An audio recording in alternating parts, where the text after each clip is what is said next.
All right, guys, Dan Bidondi here at TruthRadioShow.com. Just cruising around this beautiful state that our governor said all the potholes are fixed in. It's unreal, it really is. Traffic everywhere, potholes everywhere. But speaking of liars, okay, today in the State House right now, they're talking about the Pawtucket Red Sox deal. And for those people out of state, this is another scam by billionaires. If people don't live in Rhode Island here, what's going on? Pawtucket Red Sox, right? They're the farm team of the Boston Red Sox. So we have a stadium in Pawtucket, Rhode Island. It's been there for generations. Okay, and now the owners, multi-billionaires, the owners, right? They want Rhode Island taxpayers to pay millions of dollars for a stadium. Taxpayers, and now the stadium's been here for God knows how long. I don't even know how long it's been. It's been there even before I was a kid, before I was born, I mean. So they want people to pay for this, right? So the Pawtucket mayor, Pawtucket, Rhode Island, he wants the taxpayers to pay for this too. Now, mind you, anybody that's driven through the city of Pawtucket, it looks like a demilitarized zone. And I'm not insulting people who live in Pawtucket. I used to live up in that area, and when you drive through, businesses are closed, roads are broke, abandoned and condemned houses everywhere. They don't have money to pitch for a damn stadium, but these people need help. You know, people in these homes and everything else. The mayor doesn't even want to lift a finger for it. But yeah, he's willing to risk millions of dollars of taxpayers' money for the stadium. Now, Speaker Mattiel, he's a head House Speaker here in Rhode Island, state representative. He wants to pitch this deal.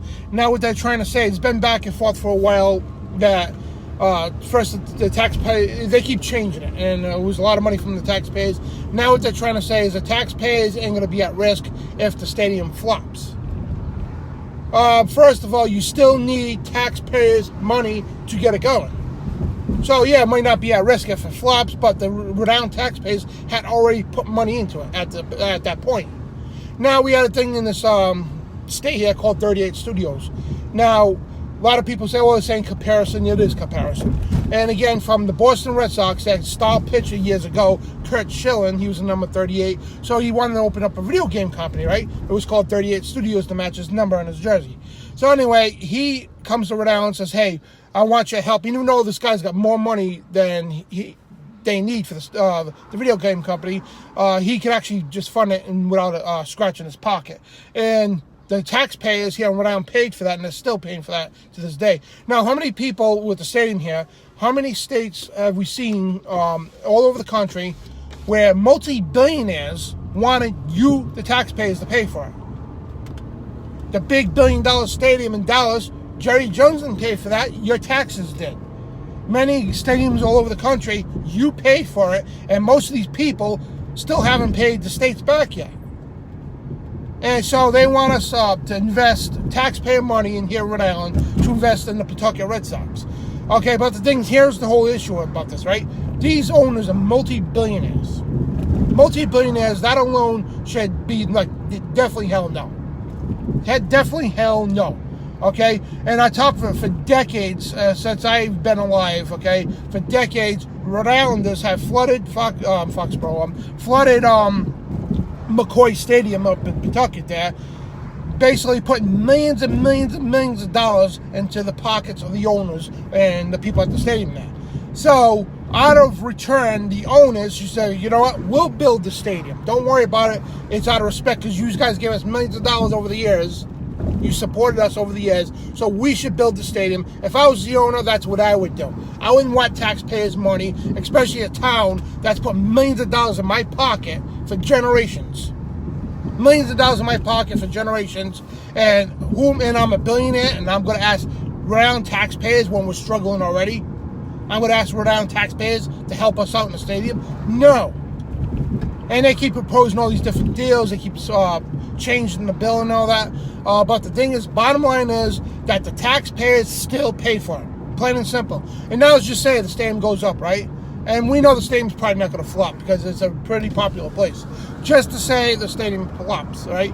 And so they say, well, if taxpayers ain't going to be held accountable for it. All right, so now you got an empty stadium that sits there and just sits there and becomes an eyesore after a while because there's nothing going on with it. Oh, sure, the taxpayers, yeah, the taxpayers will pay for it. It's common sense. And anytime these corrupt scum politicians say, oh, you're not going to pay for it, you're going to pay double. That's how they work. Okay, we have a head House Speaker, Nicholas Mattiello, a complete criminal. This guy needs to go to jail. Plain and simple. You need to vote his ass out in November. But here's the whole issue here in Rhode Island. We got a string full of corrupt politicians who do what the hell they want, regardless of what the people voted for. For example, here with the red flag bill and the bump stock policy for the guns, thousands of Rhode Islanders showed up at the State House, both through the House and the Senate. Thousands of Rhode Islanders said no. Even the liberal poll said no, we don't want this. By a vast majority, 78 to 80+%. What do? Vote it through anyway.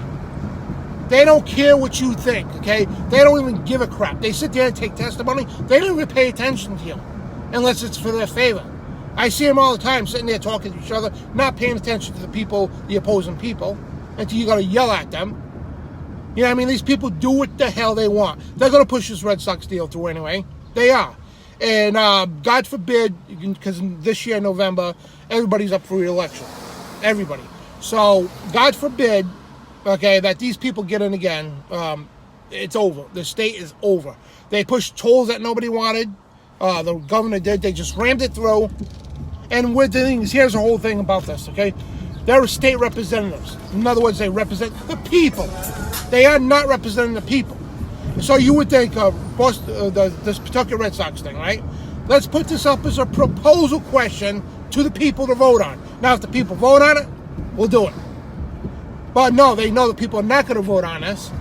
And every time there's a deal or some kind of thing that changes the course of the state, they'll never put this up for a proposition question. Never. But they'll put the casinos up for proposition questions.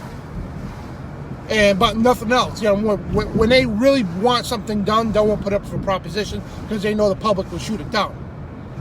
You know what I mean? So we've got a bunch of corrupt scumbags here in the state of Rhode Island. They need to go. So Rhode Island, I'm telling you right now, don't give me the crap. Oh, well, was a good person's running. No, they're gonna take votes away from other. No, you vote for them. So no, you vote for those people. You know what I mean? The vote for somebody who's going to make a change. I don't care if they got $10 in their pocket. Vote for them. Do not vote for the incumbents that vote against our civil liberties, that vote for these backdoor deals and everything else. Stop voting for them. Nicholas Mattiello needs to go. Gina Raimondo needs to go. David Cicilline needs to go. Jim Landrigan needs to go. Sheldon Craphouse needs to go. All right, and 33 Rhode Island state senators need to go. And we need a clean sweep in the state and keep the good ones, a very few handful of good people we have in the state reps, like Sherry Roberts, Blake Fripley, Justin Price, Mike Chippendale, and a couple other guys. And, those people need to stay, but everybody else needs to go. But anyway, just say no to the damn deal.